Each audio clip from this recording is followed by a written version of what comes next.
Assalamualaikum warahmatullahi wabarakatuh.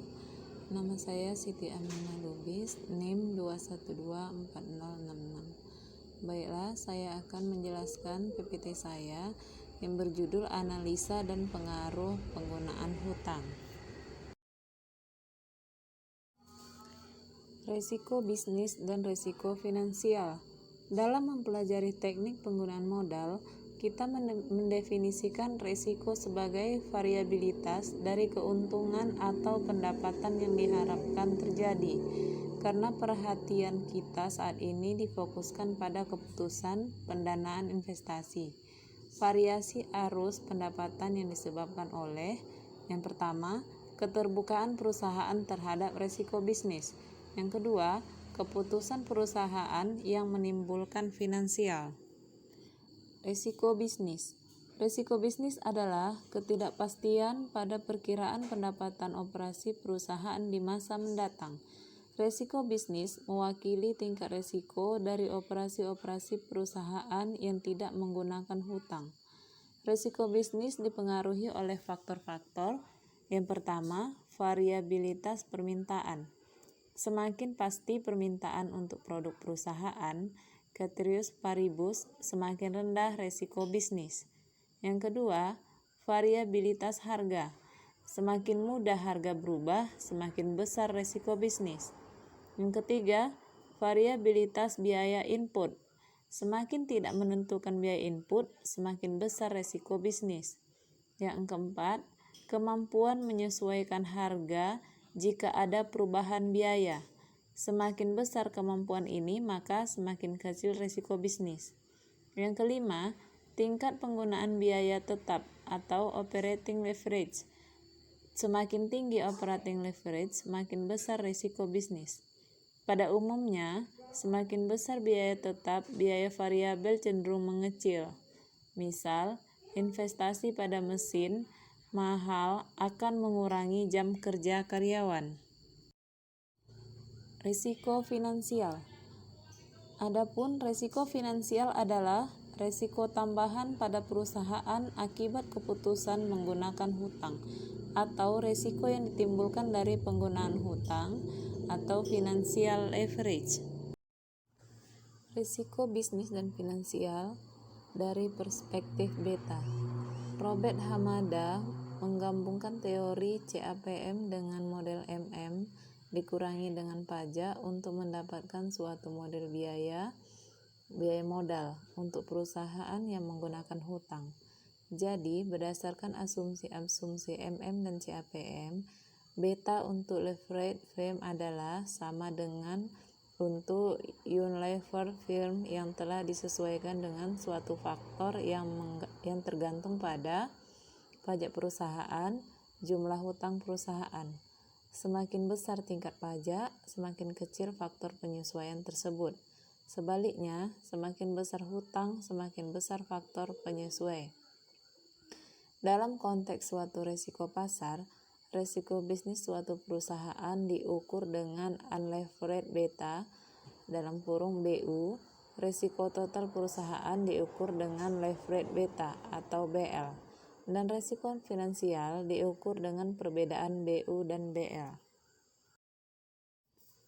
Analisis break-even. Analisis break-even digunakan untuk menentukan jumlah penjualan atau dalam rupiah atau unit yang menghasilkan EBIT. EBIT adalah earning before interest and tax atau laba bersih sebelum bunga dan pajak sebesar 0. Dengan kata lain, break-even point atau BEP adalah suatu titik yang menunjukkan tingkat penjualan yang menyebabkan perusahaan tidak untung dan juga tidak rugi. Beberapa penerapan analisis break-even. Yang pertama, analisis penggunaan modal. Yang kedua, kebijakan harga. Yang ketiga, negosiasi kontrak karyawan. Yang keempat, struktur biaya.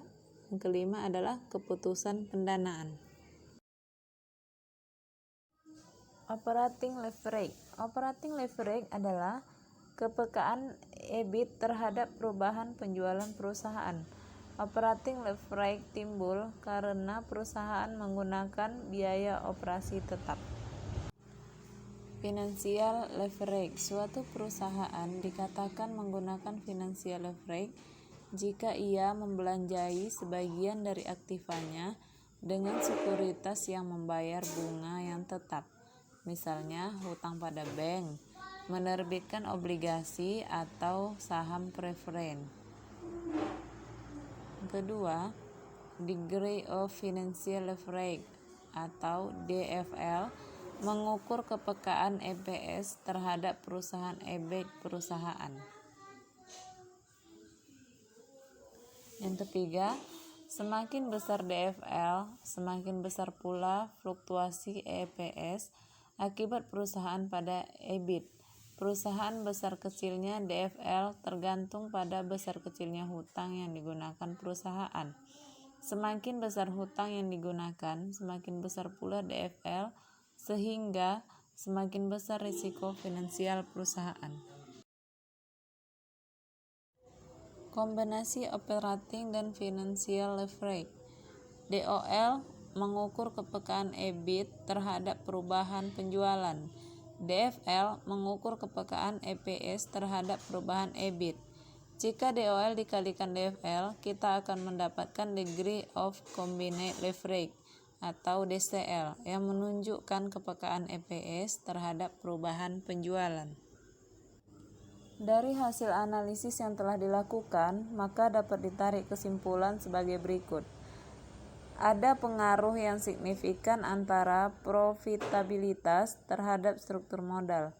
Perusahaan lebih menyukai menggunakan dana internal yang berasal dari laba daripada menggunakan dana eksternal yang berasal dari hutang.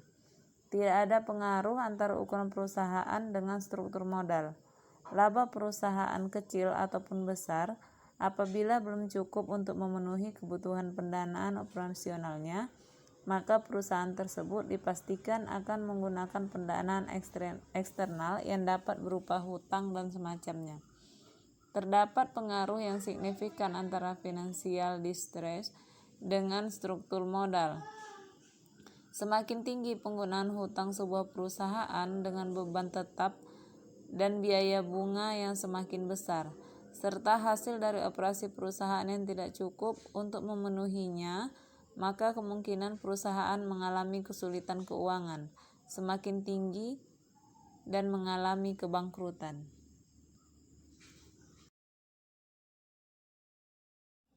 Baiklah, hanya itu yang dapat saya sampaikan. Apabila ada kesalahan, saya mohon maaf. Terima kasih atas perhatian. Saya akhiri. Assalamualaikum warahmatullahi wabarakatuh.